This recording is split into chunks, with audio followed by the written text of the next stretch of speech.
आपकी अदालत में फिल्म स्टार प्रियंका चोपड़ा पर आरोप છે કે તેઓ પોતાની સામે બીજા કોઈને કાંઈ નથી સમજતા।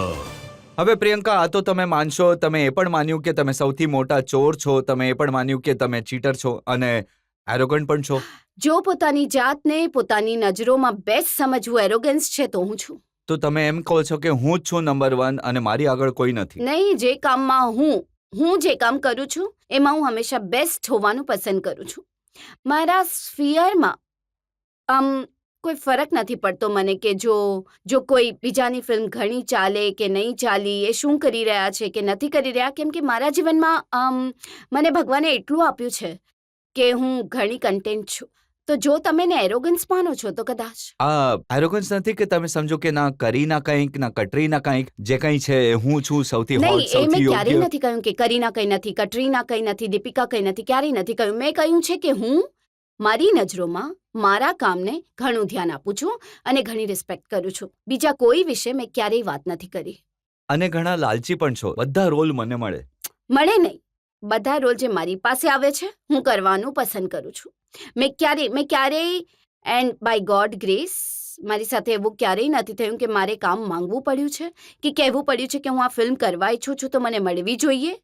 નહીં, જેટલી ફિલ્મો મારી પાસે આવી છે બાય ગોડ્સ ગ્રેસ પોતાની જાતે આવી છે। જેમ મેં તમને કહ્યું, કોઈને જાણતી તો હતી નહીં આ ઇન્ડસ્ટ્રીમાં, તો એ થયું છે એન્ડ કદાચ મેરિટ પર થયું છે। અને એ વાતથી આઈ don't like to take that way કે બધી ફિલ્મો મને મળવી જોઈએ અને હું બધું કરવા ઈચ્છું છું। જી નહીં, મને ફિલ્મ સારી લાગે તો મને ના કહેવામાં પ્રોબ્લેમ થાય છે, કેમ કે મને આ પણ કરી લેવી છે। એ સાચું છે કે દોસ્તાના અને કમીને બંને ફિલ્મો જેમનાથી ઘણા તમારા વખાણ થયા હતા, આ બંને ફિલ્મોને પહેલા તમે ના પાડી દીધી હતી? નહીં, દોસ્તાનાને નહીં ના નહોતી કહી, કમીને ના કહી હતી મેં પહેલા, ફેશનને પહેલા ના કહી હતી મેં। ફેશનને પણ ના કહી હતી? જી, ફેશન મારી પાસે જ્યારે મને ફિલ્મ ઇન્ડસ્ટ્રીમાં 3-4 વર્ષ જ થયા હશે ત્યારે આવી હતી અને મને કદાચ પોતાની જાત પર એટલો કોન્ફિડન્સ નહોતો કે હું એવી ફિલ્મને કેરી ઓફ કરી શકીશ, એ પણ મારા ખભા પર હું કઈ રીતે કરીશ। તો મેં મધુને કહી દીધું હતું કે સર, આઈ ડોન્ટ થિંક હું કરી શકીશ, તો મારાથી નહીં થાય। પણ એમનો કોન્ફિડન્સ મારામાં એટલો હતો કે હું બનાવીશ જ નહીં જો તું નહીં કરે। તો આ વાત કરતાં he convinced me to do it, to be able to do it, કે હું કરી શકીશ। તો હું ઘણી ગ્રેટફુલ છું એમની કે એમનો આટલો વિશ્વાસ હતો મારા પર। કમીને, કારણ કે કમીનેમાં જો તમે આ ફિલ્મ જોશો તો એમાં માત્ર 8 સીન છે મારા અને એ ફિલ્મમાં મેં વિશાલ સરને કહ્યું હતું કે અરે આમાં ખાલી 8 સીન છે વગેરે। એમણે કહ્યું તું સ્ક્રિપ્ટ તો સાંભળ, એટલે સાંભળી તો લે। તો એ માયામી આવ્યા હતા, મને યાદ છે, જ્યારે હું દોસ્તાનાની શૂટિંગ કરતી હતી અને એમણે ત્યાં મને નરેટ કરી સ્ક્રિપ્ટ અને કહ્યું કે do you trust me? And I think honestly કે વિશાલ સર ઇન્ડિયાના one of the best film maker છે। એમની he doesn't get scared to push the envelope કે કંઈક અલગ કરી લઈએ। તો એ કારણે મેં એમને કહ્યું હતું, after he said that I said I am greedy to work with you, I will do the film. પણ દોસ્તાના કરતી વખતે કમીની જેવી ફિલ્મ એક્સેપ્ટ કરવી કોન્ફ્લિક્ટ થયો હશે? નહીં, કેમ કે હું સ્ટાઇલમાં, હંમેશા દેખાવમાં, નહીં, હું લુક્સમાં? હંમેશા ઉલટી પુલટી ફિલ્મો કરું છું ને। આ પણ કરી લો, પેલું પણ કરી લો। જ્યાં ડોન કરું છું ત્યાં સાત ખૂન માફ કરું છું, જ્યાં ક્રિશ કરું છું ત્યાં હું એક બરફી પણ કરું છું। I like doing different films. જેમ કે મેં તમને કહ્યું ને, મારું અટેન્શન સ્પેન શોર્ટ છે, સેમ ટાઈપ્સના રોલ કરું છું તો બોર થઈ જાઉં ફિલ્મ ઇન્ડસ્ટ્રીમાં કામ કરતા ક્યારેક એવા કોઈ ડિરેક્ટર મળ્યા જેમના વિશે તમને લાગ્યું હોય કે આવી વાત કરી દીધી, આનું તો ગળું દબાવી દઉં? હા, એક છોકરી હોવાને કારણે ઘણી વાર થયું છે, પણ હવે હું બોલીશ નહીં, હું ભૂલી જાઉં છું આ વાતોને। પણ થાય છે, ઘણા લોકો સાથે થાય છે અને સ્પેશિયલી કેમ કે હું ના તો કોઈ ફિલ્મ બેકગ્રાઉન્ડથી આવી છું અને ના તો મારા કોઈ ગોડફાધર રહ્યા છે આ ફિલ્મ ઇન્ડસ્ટ્રીમાં। તો જ્યારે તમે એક એકલી છોકરી હોવ છો તો ઘણા લોકો વિચારે છે કે કંઈક ફ્રીડમ અથવા કંઈક એવી વાતો બોલી દેવાની કે ઉપરથી કોઈ કોઈની છત્રછાયાની નીચે નથી ને હું। તો એવું ઘણી વાર થયું હતું મારી સાથે, પણ મારા પેરેન્ટ્સે મને ઘણા સારા સંસ્કારો સાથે મોટી કરી છે। તો ક્યારે એવું નહીં થયું કે આવા કોઈ ઘટનાને કારણે કોઈ ફિલ્મ છોડવી નહીં, પડી મેં હોય છોડી એવું છે, કંઈ? ફિલ્મો છોડી છે, ડિરેક્ટર્સ સાથે કામ નથી કર્યું, એના પછી હું સેટથી વોકઆઉટ કરી ગઈ છું। હું ઘણી સેલ્ફ રિસ્પેક્ટિંગ છું। મારું આત્મસન્માન મારા માટે સૌથી જરૂરી હોય છે।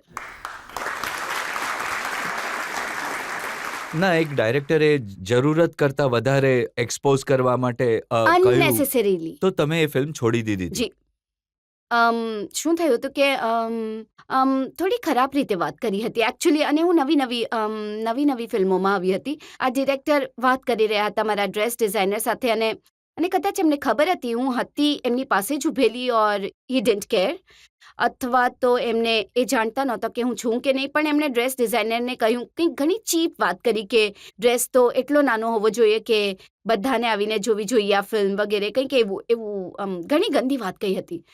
તો બસ મારું મગજ છટકી ગયું, અને 2 દિવસનું શૂટિંગ થઈ ચૂક્યું હતું. આઈ ડોન્ટ થિંક કે ડિરેક્ટરને હજી સુધી ખબર છે કે મેં એમની ફિલ્મ કેમ છોડી. પણ બીજા દિવસે હું ઘરે ગઈ અને નવી ફિલ્મ ઇન્ડસ્ટ્રીમાં આવી હતી, તો કદાચ એટલા પૈસા પણ નહોતા, પણ મેં મારી મોમને કહ્યું કે સાઇનિંગ અમાઉન્ટ પાછી આપી દો, અને 2 દિવસના શૂટિંગમાં જે પણ ખર્ચો થયો છે એ પણ પાછા આપી દો, મારે ફિલ્મ નથી કરવી. તો મેં છોડી દીધી. આઈ થિંક જો એ આ શોને જોઈ રહ્યા હશે તો કદાચ એ જાણી જશે કે હું એમની જ વાત કરું છું. એના પછી એમની સાથે ક્યારેય કામ નથી કર્યું મેં. અને એક તમે મને એ પણ કહી રહ્યા છો કે મને જે પણ પૂછો જરા તહેજીબથી પૂછો. રજતજી, એ તો તમારા વિશે અમે જાણીએ છીએ. તમીઝ અને તહેજીબ તો તમને ખબર છે. આજકાલ સાંભળ્યું છે કે સારા રોલ માટે સાઈઝ 0 ની જરૂર હોય છે. મારી તો નથી. મને તો સારી ફિલ્મો, સારા રોલ્સ મળી રહ્યા છે, તો આઈ ડોન્ટ નો. અને તમે કંઈ કરતા પણ નથી એને માટે. મેં સાંભળ્યું પરાઠા પણ ખાઓ છો તમે, અને જીમ જવાથી ડરો છો. ડરતી નથી જીમ જવાથી, પણ હું થોડી લેઝી છું જીમના મામલામાં. મને આઈ વર્ક અ લોટ. જેમ કે તમે કહ્યું ને કે હું ઘણી ગ્રીડી છું, હું બધી ફિલ્મો કરી લઉં છું. તો જો કોઈ સારી ફિલ્મ આવે, અને બાય ગોડ ગ્રેસ ઘણી સારી ફિલ્મો મારી પાસે આવે છે, તો મારાથી ના નથી કહેવાતી. તો હું વર્ષમાં 6 ફિલ્મો કરી લઉં છું, તો મારી પાસે સમય નથી હોતો. તો જ્યારે હું ઘરે આવું છું તો I am so tired, I can't go to gym, and I don't like to also. તો મારું એક એક્સક્યુઝ થઈ જાય છે કે હું કેટલું કામ કરું છું, અને મારી મમ્મીને ઘણું ખરાબ લાગે છે કે હા, એ મારી રાણી દીકરી આવીને સૂઈ જા, કોઈ વાંધો નહીં, જીમ જવાની જરૂર નથી.